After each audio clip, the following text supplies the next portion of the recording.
seera uumamaa boqonnaa 37 lakkoofsa 18 irra kan jiru isaan garuu utuma inni isaanitti hin dhiyaatiin fagootti isa arganii isa ajjeesuudhaaf irratti qoratan. Isaan walii isaaniitiin kunoo abbaan abjuu sun dhufeera. Kottaa amma isa ajjeefnee boollota kana keessatti gad isa in darbanna. Bineensa hamaatu isa nyaate in jenna. Mee abjuun isaa lamaan waan ta'uuf jiran in ilaalla jedhanii jedha. Ameen. Mataan qabannee Waaqayyoon kadhanna. Guddaa si galateeffannaa Waaqayyo keenya abbaa keenya gooftaa Yesuus Kiristoos galanni guddaan siif haa ta'u. Maqaan kee maqaa Yesuus Kiristoosin haa eebbifamu.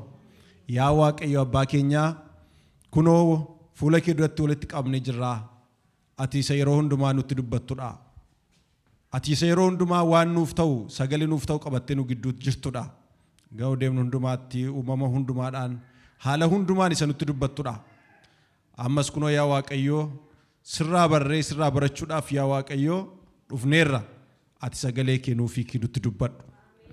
Akka kaleessaatti dhaggeeffachuuf miti, akka kaleessaattis dubbachuuf miti. Ati Waaqayyo Waaqa akka haaraatti dhaggeeffatamtudha. Ati Waaqayyo Waaqa akka haaraatti dubbattudha. Waaqayyo jireenya keenyatti dubbadhu. Hafuura keetiin jireenya kee keessatti yaa Waaqayyo sagaleen kee akka dhaga'amu godhi. Akka oduutti otoo hin taane, akka mariitti otoo hin taane, akka wayiitti otoo hin taane, akka addaatti keessa keenya keessatti haa dhaga'amu. Yaa Waaqayyo laphee keenya haasofsiisi, qalbii keenya haasofsiisi, lubbuu keenya haasofsiisi. Yaa Waaqayyo dubbii kee nutti dubbadhu. Akeekniif kaayyoon seexanaa maqaa gooftaa Yesuus Kiristoosin kan rukkutame haa ta'u. Ulfinni kee nu wajjin haa ta'u. Maqaa lama kee Yesuus Kiristoosin ameen. Kutaa nama dubbise kana uumama boqonnaa 37 lakkoofsa 18 kuni waa'ee Yoosef fi obboloota isaa dubbata. Yoosef kana hundi keenya iyyuu beekna. Mana abbaasaaf nama quxisuu akka ta'e bifaan immoo caalaatti isaan caalaayyuu bareedaa akka ta'e obboloota isaa wajjin abbaa isaas kan jaallatu obboloota isaas kan jaallatu dirqama isaa immoo kan baatudha Yoosef. Kanaaf xiyyeeffannoo addaa maatii gidduutti ni qaba. Egaa isarratti ni amma kana dubbachuu barbaade. Kutaa amma dubbanne kana dubbise keessatti maal jedhaa? Isaan garuu utuma inni isaanitti hin dhiyaatin fagootti isa arganii isa ajjeesuudhaaf qoratan. Isaan walii isaaniitiin kunoo abbaan abjuu sun dhufeera. Kottaa amma isa ajjeefnee boollota kana keessaa tokkotti gadi hin darbanna. Bineensa hamaatu isa nyaate in jenna. Mee abjuun isaa lamaan waan ta'uuf jiran in ilaalla jedhanii jedhu. Galanni Waaqayyoof haa ta'u. Kutaan kuni lafa bakka Dootaan jedhamu tokko tika tiksu obboloonni isaa bishaayee baasanii bobbaasanii tiksaa jiru. Yoosef immoo isaaniif irbaata nyaata akkuma laga tikaatti waliif geeffamaa ture geessaas turre. Akkuma kana nyaata fuudhee fi deemaa jira. Utuunni isa bira hin gahin isaan bira hin gahin fuulleetti arganiin. Gaafa fuulleetti argan inni isaa hin argine. Amma isaan bira ga'utti waa inni jedhee kara deemtuufaa gaafataa ture. Waa isaanii akkamitti akka inni waa'ee obboloota isaatii kanaa ariifatee nyaata isaanii fi biraan ga'uu fidee jarjaree akkamittiin akka inni kara deemtuu gaafataa ture. Garaatti jira waan ta'eef kana isinuma beektu waan ta'eef achirratti miti fuulleffannoon koo. Isaan garuu yeroo fuulleettis argan waan garaa isaanii haasa'uu jalqaban. Waan amma isaati sanatti ta'utu hin ta'in isa silumaa sammuu isaanii keessatti qabatanii jiran. Garuu hamma yeroo sanatti waa tokko hin dubbanne.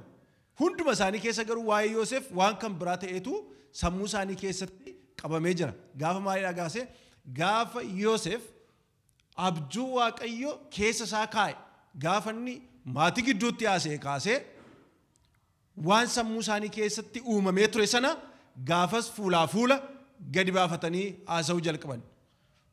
Fuuchaa argatan yaada isaanii kaayyoo isaanii galma geessifachuudhaafi egaa mata dureen nuun amma irratti dubbannu isuma isaan jedhan isaan maal jedhanii Yoosefiif amma inni abjootee abjuusaa fiixaan bahutti maqaa gurguddaa sadii kennaniif. Isa jalqabamaa ittiin jedhan abbaa abjoodhan. Mee abbaa abjoodha. Kun gaa akka salphaatti afaan namaa keessaa hin bahu. Jalqaba qoosaafis haa ta'u itti hamaninis haa ta'u maal ta'ees haa ta'u afaan isaanii keessaa kan bahe maal jedhan abbaa abjuu jedhan. Abbaan abjuu sun dhufee jedhanii ani sanattan dubbachuu barbaade. Abbaa eenyu? Abbaa abjuu. Abbaan abjuu biyyi hundumtuu abbaa abjuu hin ta'u. Abbaan abjuu abbaa qaba.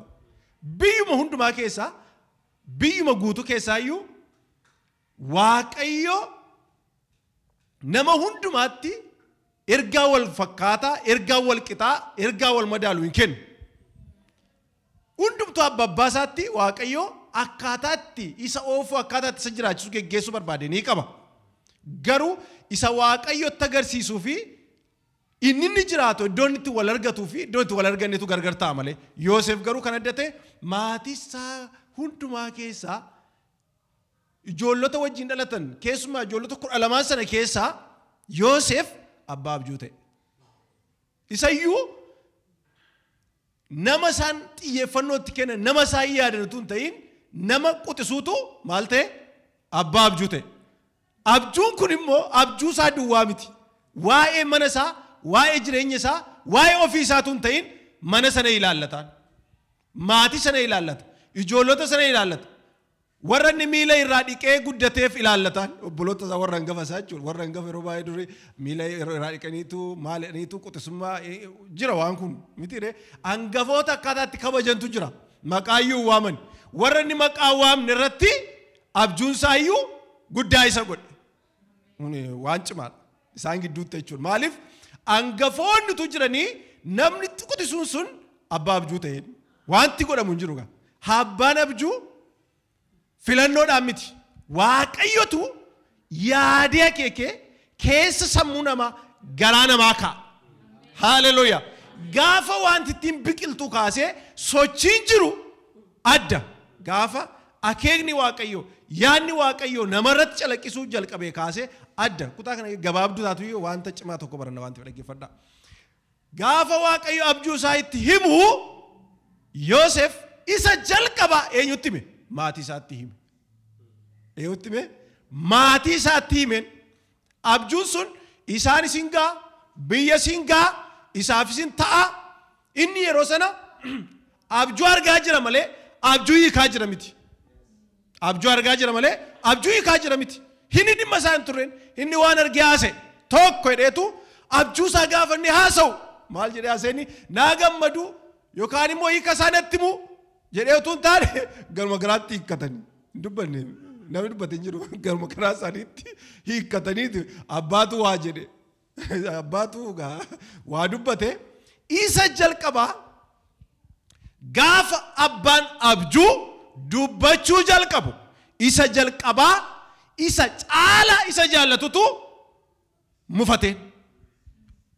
Ilaagam isa gaafa abbaan abjuu isaa haasa'u isa kamtu maal ta'e isa caala isa jaallatutu aare hin aare hin mufateen. Maa ittiin jedhe inni fateedhaan eenyu abbaan isaa immoo baay'ee jaallata Yoosefin nama haaruu hin turre. Edeen anis ijoolleen obbolaan keessa siisa ganna jechuudha edeen abbaan baay'ee waan isa jaallatuuf obboloonni itti hinaafu turan. Ta'uyyuu akka inni isa caalu hin barbaanne keessattuu ilma isaaf deebee gugguufuu hin barbaanne. Dubbiin dubbii ilmaa fi abbaaf ilmaa miti. Dubbiin dubbii abjuuti. Dubbiin dubbii hangafaaf quxisuu miti. Dubbiin dubbii abbaa abjuuti. Dubbii abjuudha. Isaa booddee inni isa jaallatu itti jijjiirameen. Asii jalqabee gaa sochiin abjuu abbaa abjuu jechuudha. Al tokko jireenya keenya keessatti abjuun nu jennu kun amma abjuu normaalii namni akkasuma tasa abjootitu hin ta'in isa mul'ata jedhamu. Isa mul'ata jedhamudha. Abjuuma garuu isa mul'ata jedhamu akkaataatti Waaqayyo jireenya isaa fuudhee iddoo tokkoon ga'uudhaaf saganteesse yeroo Waaqayyo itti himu abjuutun ta'in kun mul'ata. Amalli abjuu akkasii immoo adeemsa mataasaa danda'e kun karoora miti sagantaas miti ofii saganteeffatee abbaa koo caaluun qabaan jenne obboloota koo sagachiisuun qabaan jenne ofii koo irra aanee isaan immoo naa gugguufuu qabuun jenne kuni abjuu isaatu akkasii isa godhe gaafanni kan dubbachuu jalqabu gaa isa jalqabaa isa jaallatutu jibbeen maal godhe hinaareen isaa booddee hinifate. Egaa maaliif ifatee isa jiru sana dubbachuu barbaade maaliif ifatee tokko jaallatuyyuu caalamuun barbaadu maal ta'u hin jaallata jaallatuyyuu caalamuun barbaadu abbaadha hin jaallata garuu akka inni irra aanu waan hin barbaanneef hin mufateen. Lammaffaa maaliif aare namni jaallatu kun maaliif abbaa abjuu kanaaf gammaduu didee maaliif isatti mufatee inni dhuun lammeeffaadhaa fi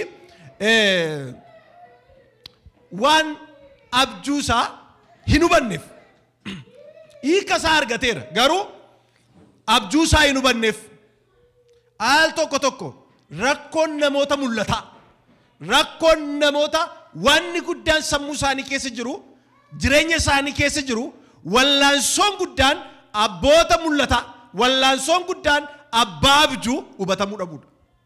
Hubatamuu dhabuun nama joorsa. Hubatamuu dhabuun nama joorsa.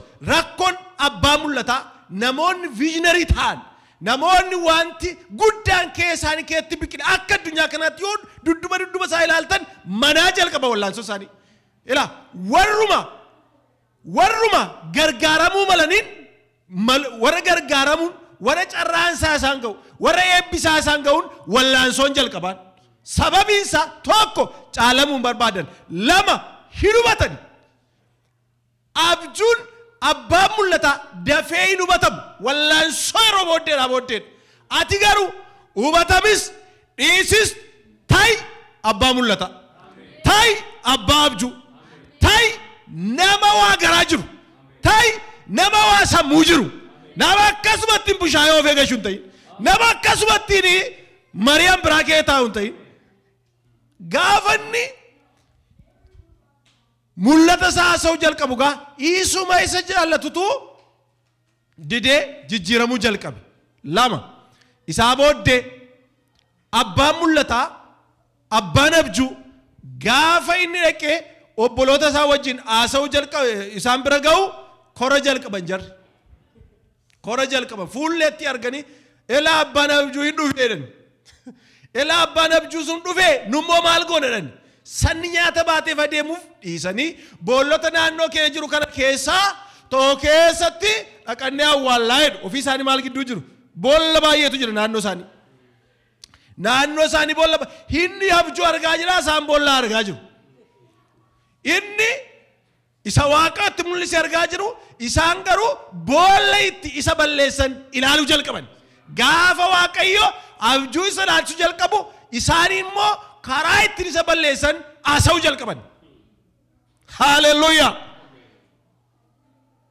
Abbaan abjuu boolli banaa ta'eef hin awwaalamu.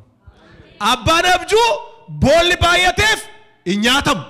Mul'anni nama baasa. Abjuun nama baasa. Haaleluyyaa. Abjuun kee isa si awwaalchisu miti. Boolli dhimnaan miti. Kufaatiin dhimnaan miti. Mariin dhimnaan miti. Wallaansoon dhimnaan miti. Waaqayyo isa yaadeef isa akeeke isa karoorseef isa ganama sammuu kee yaada kee keessa kaa'e afaan qabee harka qabee boolla banee dabarsaan. Haaleluyyaa. Yaada isaanii Yoosef hin jijjiirsisne. Inni ganama itti dubbate garuu waa 50 isaan haasofsiise isaanumaan akka isaan qabxii hin qabne godhe akka isaan waaratti waliin galle godhe. Haaleluyyaa. Yesuus gooftaadha. Saabooddee nama kana fuuneetu boolla keessa buufnaa jechuu jalqaban. Warra kami jarri kuni ilaa gara geeffadhaa. Jarri kun maal jedhedha? Hin jibbaneedha. Hin hinaafaneedha. Dhaqaa dubbisaati. Abbaan abjuu jibban beeku. Mee jibban beeku dhagaa. Maa jiruun dubbanne. Abbaan abjuu abbaan abjuu inaaf hin beeku. Hallelujah. Abbaan abjuu abjuasa. Abbaan mul'ataasa. Jibba naasa'u. Inaaffaa naasa'u. Ajjeesuu naasa'u. Sorry. Ajjeesuu naasa'u. Argitanii yeroo kana naasa'u hin qabunni waan naasa'u qaba. Mee waan naasa'u qabadha. Du'a naasoftooti. Inaaffaa naasoftooti. Jibba naasoftooti. Hallelujah. Hallelujah. Era dhaggeeffadhaa. Warroonni abjuu hin qabne inaaftota. Hinaaftonni abjuu hin qaban. Mee inaaftonni abjuu hin qabaniidha. Warri abjuu hin qabne jibbitoota. Jibbitoonni abjuu hin qaban. Mee jibbitoonni abjuu hin qabaniidha. Jibbitoonni abjuu hin qaban. Warri jibbitoonni jiraachuufis jiraachisuufis abjuu hin qaban. Warri abjuu hin qabne yeroo hundumaa farra mul'ataati. Farra jireenyaati. Farra guddinaati. Farra milkaa'inaati. Isaan hinaaftota. Isaan jibbitoota. Dhaqaa namoota jibbaan guutaman baay'ee isaan ilaala. Abjuu hin qaban. Maaliif akka jiraatan hin qaban? Maaliif akka kana godhanu hin beekan? Obbolaa Yoosef utuu hin jaallatin sababuma abjuu dhabaniif jibbitoota ta'an. Sababuma abjuu dhabaniif hinaaftota ta'an. Sababuma abjuu dhabaniif obboleessaa qusachuu dhaban. Sababuma abjuu dhabaniif manuma keessaa waraana jalqaban. Sababuma abjuu dhabaniif maatii keessaa du'a farrisan. Hin danda'amu raaga. Hin danda'amu. Hallelujah. Sababuma mul'ata dhabaniif mana keessaa waa balleessuu barbaadan. Waaqayyo immoo dabarsee ittiin kennu. Hallelujah. Maatii matoo gidduutti garaagarummaan ta'e inni tokko isa abjuu qabu gareen caalummoo isa abjuu dhabee ta'e. Yeroo baay'ee namoonni mul'ataa muraasa. Namoonni abjuu muraasa. Akkoo ligiraatti olaaltan namni waan dabaa waan namaa gochuu irratti dafee walii gala. Maa irratti waa balleessu irratti namni akka inni dafee sagalee tokko godhatee walii galu hin jiru bakka. Jaallatee miti. Jaallatee miti. 11 isaanii hundi isaanii nam tokko natti walii galanii. Mucaa tokko duwwaatti garaan dide. Keessa innuu biraa namni. Innuu biraa hin namni mararame malee. Hallelujah. Kanaafu abbaan abjuu jibban qabu. Abbaan abjuu inaaffaan qabu. Abbaan abjuu inariyatama malee. Hin jibbu hin jibbama malee. Ininaafu inaafama malee. Inaafameti. Hinaafami. Jireenyi kaa inaafamu. Deemsi kaa inaafamu. Guddinni kaa inaafamu. Teessee inaaftuun ta'in. Teessee jibbituun ta'in. Ta'i inaafamaa ta'i. Maafna inaafu. Maafna jibbu. Maafna odeessu. Maafna amatu. Maaf akkas ta'in jedhina. Yoosef waa'ee isaanii naasofne isaantu waa'ee isaa haasa'e malee. Miti jogu. Yoosef waa'ee isaanii naasofne isaantu waa'ee isaanii haasa'e malee. Yoosef waa'ee abjuusaa, waa'ee jireenya isaa, waan Waaqayyo itti mul'ise, waan Waaqayyo takeekee haasa'e malee waa'ee nama tokkoo hin naasofne Yoosef kan isinitti tolu. Waa'ee nama kamii hin kaafne Yoosef. Haga dhumaatti ilaaltan waa'ee nama tokkoo hin kaafne. Yoosef deemsa keetti gurgurameera. Maqaan biraa itti kennameera itti deemna amma. Waan meeqa ta'eera. Kana hundumaa keetti Yoosef dhugaa isaa hin falman. Haqa isaa hin falman. Maaliif akka ta'aa jiru beekain. Abbaan abjuu waa hundumaa ija abjuu isaatiin ilaala. Ija mul'ata isaatiin ilaala. Kanaaf namni yeroo abjuu dhabu farra ta'a. Namni yeroo mul'ata dhabu diina ta'a. Diina ta'a. Fira orman jedhu diina ta'a. Namni mul'ata yeroo dhabu. Namni abjuu yeroo dhabu diina ta'a. Fira ala mana hin jedhu diina ta'a. Kanaaf Waaqayyo dabarsee jaroota kanatti ilaanne akka waan akeekni isaanii raawwatamee yoo fakkaatu malee akkaataa itti harkaa baasuuf barbaadetti harka warra hinaafanii harka warra jibban maatii itti galagala kana gidduudha Waaqayyo harkaa baase. Galanni Waaqayyoof haa ta'u. Hin deeme Yoosef. Kutaa kana keetti Uumama boqonnaa 37 iddoon silaa 18 kaastanii yoo dubbistan akkasuma Uumama boqonnaa 42 lakkoofsa 10 kutaa kana keessatti dubbachaa jira. Irra deddeebi'ee dubbisuudha yoo baadhayyoo jechuudha. Uumama 39 boqonnaa 39 18 kaasii kan jiru aga 30tti 30 irraa kaastanii tuffuu hin dandeessu lakkoofsa. Uumama boqonnaa 42 lakkoofsa 10 kaastanii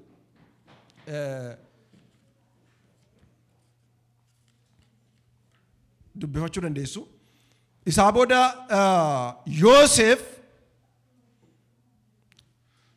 mana abbaa isaatii ba'e. Mana abbaa isaatii bakka jiraachuudhaaf malu bakka itti abjuusaaf garee abjuusaaf gargaarsa abjuusaaf tumsa argachuu malu dhiisee ba'e. Yeroo baay'ee dhugaaf mul'anni abjuun daboon barbaadu. Wantoonni daboon barbaadne keessaa inni guddaan dhugaa warroota akka mul'ata abjuun kun daboon barbaadan. Garii tasuma hin barbaadan. Gaaf tokko Yesuus Kiristoosiin fuudhanii fuula Phiilaaxoos duratti dhiyeessine hamma ittiin jedhanii amma nama kanarraa maal qabdu rakkoo maalii qabdu maaliif fiddanii maaliif akka fannifamu barbaaddanii jedheen waan jiru dhabee ol gashee qorate Yesuusiin mudaa dhabe. Ala dhaabatee qorate mudaa dhabe Phiilaaxoos waanuma ittiin himatame dhabe. Maal siin godhee naan himattanii jedhe.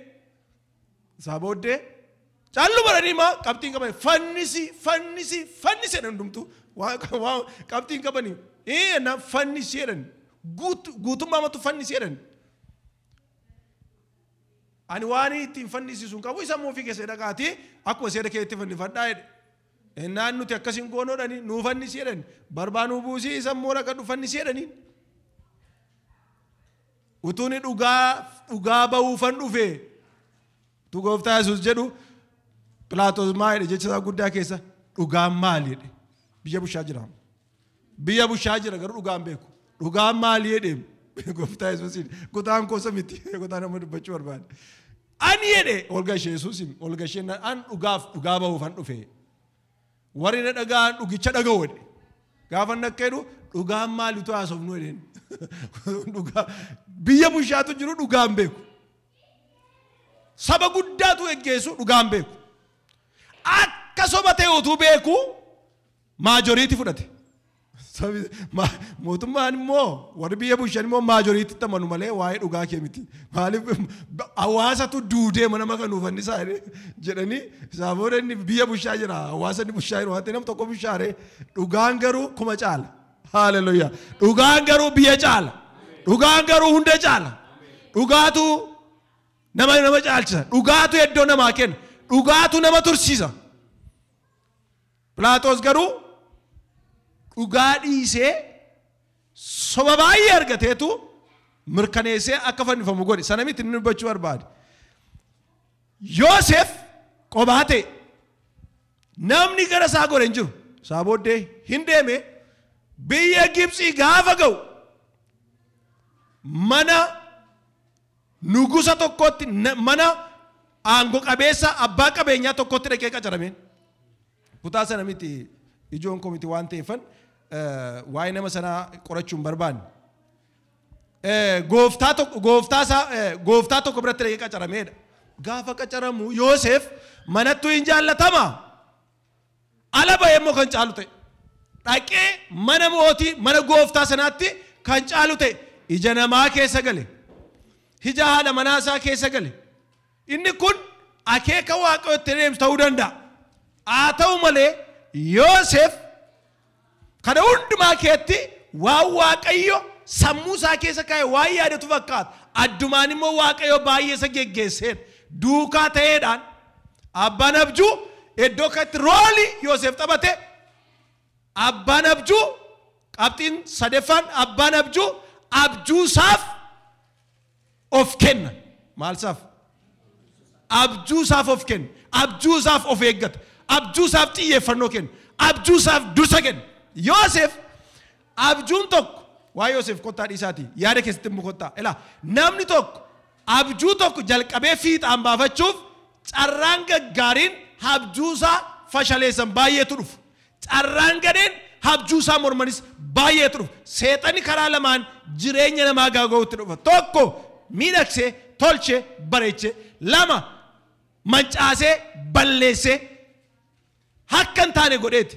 Yoosef karaa lamatti dhaqeera. Mana mancaasuudhaan abbaa abjuu itti qoosuudhaan amilee isaatti bu'uudhaan jibbuudhaan inaafuudhaan dhadhaban. Gaafa achi ba'ummoo amma maal ta'e jaallatamummaatti kenneen karaa hundumaan jaallatamummaa gaafatti kennu Yoosef hammayyuu abbaa abjuu ta'uunsaa ciisee abjuu laalu duwwaa miti. Abbaa abjuu ta'uunsaa taa'ee abjuu abjootame kan lakkaa'uusaa duwwaa miti. Abjuu isaatti hafe, mul'ata isaatti hafe, kaayyoo Waaqayyo isarraa qabutti hafe, yaada Waaqayyo isarraa qabutti hafe. Isa isheen jette hindite. Akka isheen isa qabatte, akka isheen uffata isaa buufutee ofirra keewwatte, akka isheen na qabate jettee hojjetootatti himatte, akka isheen na qabate jettee abbaa manaa ishee toroonni karaa deemee galu itti himatte hin beektu waan ta'eef akka taasaa jira. Laaffisee jabeessee achirratti tun dubbatiin jechuudha. Kana hundumaa goote Yoosef harka keessaa hin qabu. Daba kana hundumaa keessa jiru Yoosef. Aasaa mana keessa badu kana keessa hin jiru Yoosef. Gola keessatti waan badu kana keessa hin jiru Yoosef. Yoosef lapheensaa, qalbiinsaa, sammuunsaa abjuusaa irra jira. Ammas achitti dabanii fuudhanii eessa geessan? Mana hidhaatti gad darbatan. Asitti namatti tola. Haaleluyyaa. Gaafa dhaqee mana hidhaa galu manni hidhaa nama hidhamuu dhaqe kana mana hidhaa isatti kennan. Inni maal ta'e hidhamee dhaqe. Gaafa dhaqu fudhatama argata. Gaafa fudhatama argatu maal warra hidhamanii jira hundumaa itti kenne. Jalqabee abjuutu. Haaleluyyaa. Mana hidhaatti jalqabeen hidhamee dhaqee mana hidhaatti warri mana hidhaa hundumtu itti kennan dabarsanii ganaa dhufu gaachitti. Mana mootiidhaa hin dhufu, eessaa hin dhufu. Yoosef mana hidhaa keessatti dhaggeeffadhaa. Sila abbaa abjuu ture ammoo isa abjuu hiiku ta'e. Haaleluyyaa. Sila abbaa abjuu ture. Gaafa mana hidhaatti geessanoo maal ta'e isa abjuu hiiku ta'e jijjiirameera. Mee jijjiirameera dhaa. Haaleluyyaa. Abjuun dabalaa jira. Jireenyi dabalaa jira. Abjuun hojjetaa jira. Isaa booddee dhaqeetu mana hidhaa keessa gaafa taa'u Waaqayyo warra abjootanii ni hiikkanne isatti fide. Warra maal hin taane warra abjootanii ni hiikkanne isatti fide. Haaleluyyaa. Jira abjootanii kan hin hiikkannes jiru. Dhufanii ol galanii waan xiqqoo balleessanii mana mootii keessaa inni tokko mana buddeenarra mana maalirra hojjeta? Tokko daadhii buusaa tokko mana buddeenarra hojjeta. Alaqaa ture lamaanuu daadhii buusuutti mana buddeenaa hojjechuutti. Lamaanuma isaanii mootiin gaditti erge. Gaafa dhaqanii harka Yoosef dhufanii galan. Gaafa lamaanumti isaanii wal faana rafanii waluma faana abjootan. Gaafa abjootan namni abjuu hiiku dhibe. Kaanii abjuu odeessu ta'anii. Haaleluyyaa. Ilaawee joko mee ani furmaataa'edha. Asirratti jabeessanii dubbachuu qabdu. Ani furmaataa'edha. Helaa joko. Furmaata ta'uuf dirqama mangistii ta'uu hin qabduti. Furmaata ta'uuf dirqamatti iddoo olaanaa qabaachuu qabduti. Furmaata ta'uuf dirqama carraa wayisii kennamuu hin qabu. Utuu carraan siif hin kennamin furmaanni sitti kenname. Mee utuu carraan naa hin kennamin furmaanni natti kennameedha. Haaleluyyaa. Yoosef dhaqee achi galee warra abjootanii abjuu hiika abjuu hin qabnee dhufanitti galanii Yoosef hiika jalqabeen furmaata kennuu jalqabe. Namoonni furmaataa baay'een isaanii rakkina gurguddaa keessa jiru. Sinoon dhageenya. Namoonni furmaataa baay'een isaanii rakkina gurguddaa keessa darbu. Rakkina gurguddaa keessa jiru. Rakkina gurguddaa argaa jiru. Furmaanni rakkina guddaa namoota rakkina gurguddaa argaa jiran. Sinii galeeraa garuu furmaanni rakkina guddaa namoota rakkina gurguddaa argaa jiran. Namni rakkina hin argine furmaata rakkinaa ta'uu hin danda'u. Sababiinsa nama waa hargetu fala barbaade waan ta'eef. Ati furmaata rakkina kee caaluuti. Elaa ati gita furmaata rakkina keetii miti. Ati furmaata rakkina kee caaluuti. Hallelujah. Yoosef mana hidhaa keessa jira. Haa ta'u malee hojiinsaa mana hidhaadhaa baheera. Hojiinsaa mana hidhaa alaa baheera. Mana mootii galaa jira hojiinsaa innoo mana hidhaa keessa jira. Hallelujah. furmaata ta'uunsaa mana hidhaa keessaa baheera. Ofii isaa garuu mana hidhaa keessa jira. Haleluuyaa. Ati nama furmaataati. Rakkina kee jirta garuu rakkina furta. Dhiphina kee jirta garuu dhiphina furta. Muddama kee jirta garuu muddama furta. Haleluuyaa. Nuti furmaata. Nuti hiika. Haala mijataa hineen. Carraa mijataa hineen. Xalayaa hineen. Haleluuyaa. Waltajjii hineen. Nuti furmaata. Ati furmaata. Heddoo gadi teessee heddoo lidhaa hiikta. Oh, haleluuyaa. Mee galateeffadhaa Waaqayyo. Iddoo gadi taa'ee iddoo lidhaa hiika. Mana hidhaa keessa taa'ee mana mootummaa keessa haasa'uu jalqabe. Haleluuyaa. Abbaan abjuu abbaa furmaataati. Abbaan abjuu abbaa furmaataati. Abbaan abjuu isa bara qabu miti. Abbaan abjuu isa hiika qabudha. Abbaan abjuu isa aangoo qabu miti. Abbaan abjuu isa hiika qabudha. Hiika qabda. Hiika qabda. Hiika qabna. Hiika nu bira jira. Haalli nu kee jirruu fi waan nuti itti jirru hin madaalu yoo ta'eyyuu hiika qabna. Hiikni nu bira jira. Furmaanni nu bira jira. Dubbiin kun dubbii salphaa miti. Waldiduun mana keessaa jalqabe kun waan cimaa hojjete jiran. Saba keenyaatti fakkaata. Yeroon guddisee bal'isee yaadu akka saba keenyaatti fakkaata. Manuma keessaa walii galuu didanii tokko gadariyanii mana buddeen isaanii buddus kan nyaachuu jalqaban. Lafa Yoosef jiru hin beekan. Deemanii garuu xumuri isaanii waan dinqiidha. Utuu waliin galiin buddeena nyaachuun si faa'u dide. Utuu waliin galii Waaqayyo buddeena manaa balleesse. Ilaa jook. Walii galuu didani. Walii galuu didanii Yoosefin geggeessan. Gaafa Yoosefin gad ergan.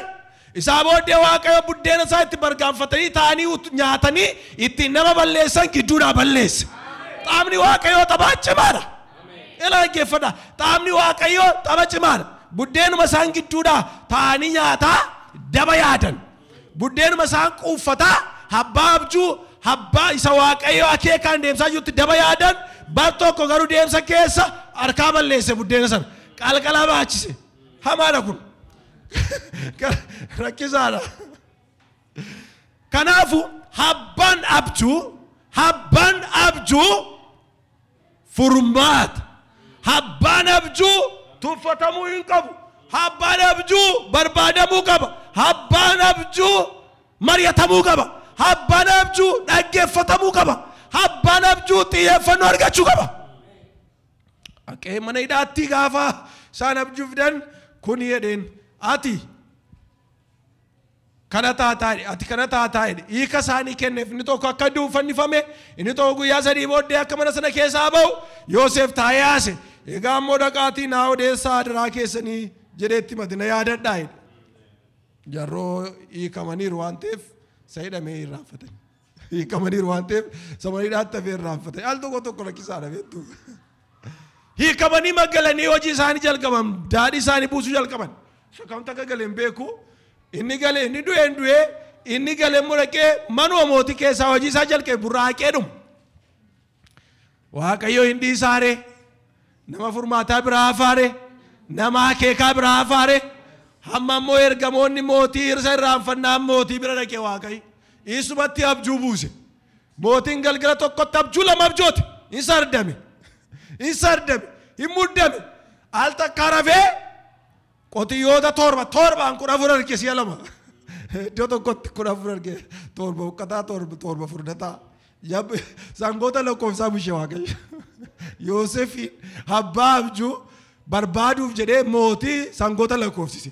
Isa furdaas isa qallaas lakkoofsise.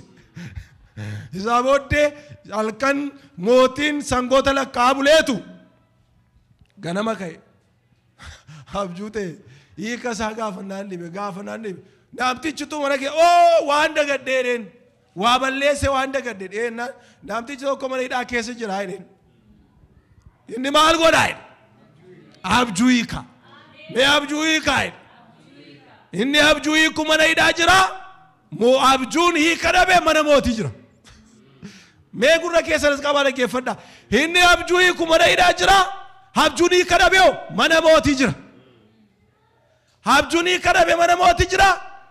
Hiikni abjuu mana hidhaa jira. Furmaanni mana hidhaa jira, hidhaan immoo mana mootii jira. Waan guddaadha kun.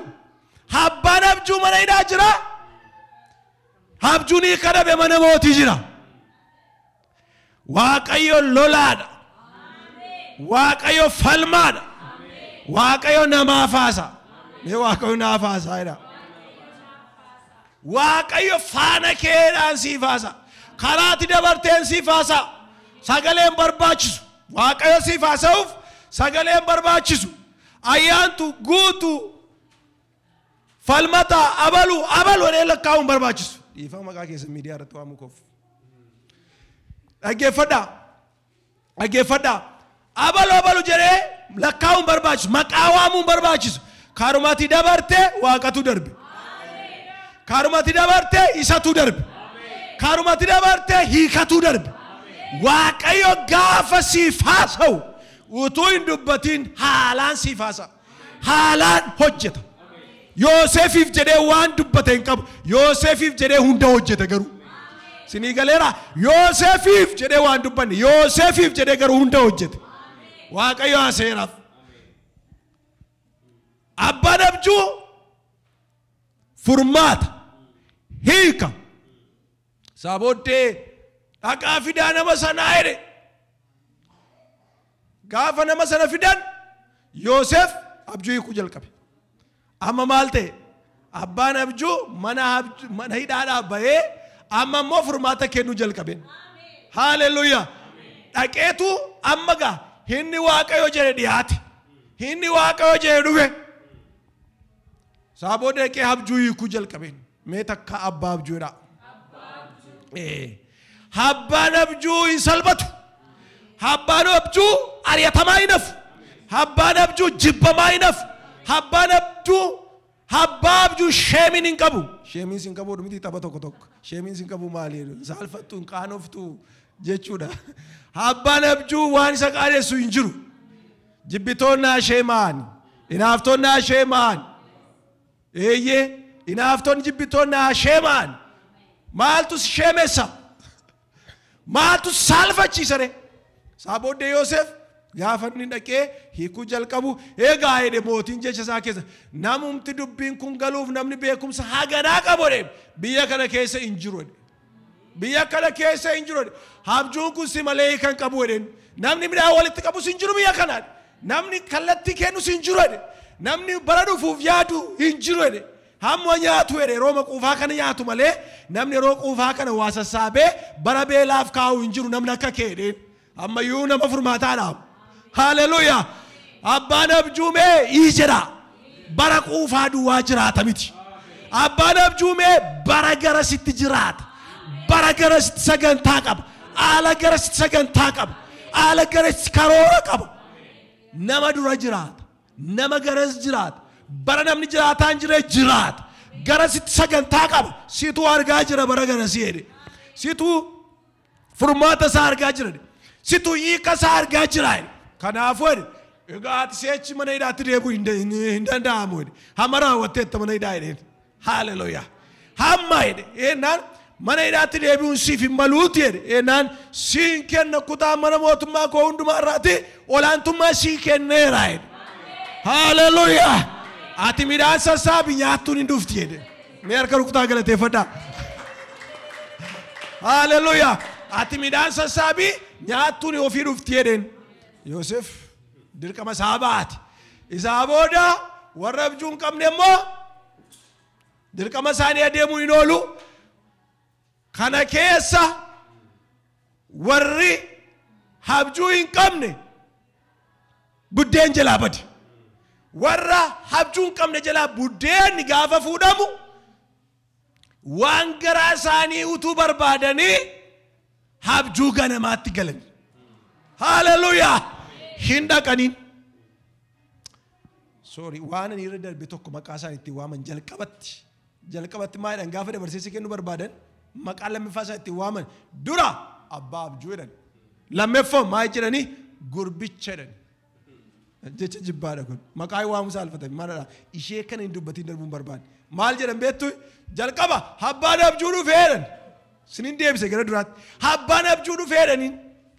takka turanii utuu midhaan nyaatanii moo maa jedhanii gurbicha jedhani amma maqaa waamuu jedhanii warruma obbolaantu jibba keessa inaaffi keessa darbanii maquma isaa waamuu lagatanii amma immoo hin dhufan maqaa sadeeffaa gooftaa jedhaa dhufan harkitanii haaleluyyaa sadii waamse sa jalqabaa abbaa abjuu jedhan isa lameeffoo jecha jibbaa abbaa abjuu jedhan isa xumuraa jecha mo'amuu gooftaa jedhani haaleluyyaa abbaan abjuu mootaadha abbaa abjuutti maqaan 50 yoo bayuu hin danda'u abbaa abjuutti maqaan jibbaa meeqa yoo kennameyyuu hin danda'u haaleluyyaa maqa baaston hin danda'an maqa baaston hin dandeenye dhumarratti qalqalloo gorratanii gaafa dhufan Yoosef yaadate hin bare jara hin bare obbolaan isaa akka ta'an bare isaan nama midhaan fudhatanii galuu barbaadaa jiru malee waa eewu badee eenyu jiraa hin jenne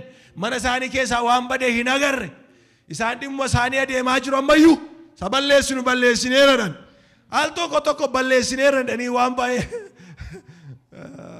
gara isaan dhaqu ilaa isaan isaaf gooneerra isa balleessineeradhanii labsatanii maa jiraataa jiru waaqayyo garuu isa isaan balleessineeradhan iddoo qabsiisee eegeen haaleluyyaa dhimma keenya fakkaataa mee dhimma keenya fakkaataa jira al tokko tokko utuun seeyin maglecaa kennina utuun yaadii utuun mirkaneeffatin haaleluyyaa dhumarratti harka ari'atamaa dhufan harka isaa maqaan meeqa itti kennamee dhufan abbaan abjuu hin jiraata abbaan abjuu hin moota abbaan abjuu iraana abbaan abjuu hin caala agayru marat hundi isaanii sassaabamanii dhufan waaqayyo saba Israa'eliin kan inni fure erga isaan walii galaniitidha erga isaan maal godhan erga isaan walii galanii biyya Gibxii baasuu kan inni jaallate erga isaan walii galaniitidha isa gadariyee fi inni gadariyee fi inni gadariyame taanii inni diraadar gaafa isaa jedhan walii gallaadhan hin mari'annaadhan taanii walii amma kaleessa nuti si gurgure miti kaleessitti nu gurgure miti anis sin hin komadhu isaanis immoo maqaan biraa lameeffaa sitti hin baafnu waan jedhan fakkaatu mo'amneerradhan anis immoo sinitti hin geeraru jedhe hamma walii haa galluudha haaleluyyaa gaafa isaan walii galan waaqayyo isaa wajjin dhaabachuu jalqabe gaa turtii waggoota muraasaa yoo ta'u malee turtii waggoota muraasaa yoo haa fudhatu malee gaafa manni Yaaqoob walii galu waaqayyo mootii Gibxiif irraa loluu jalqabe irraa falmuu jalqabe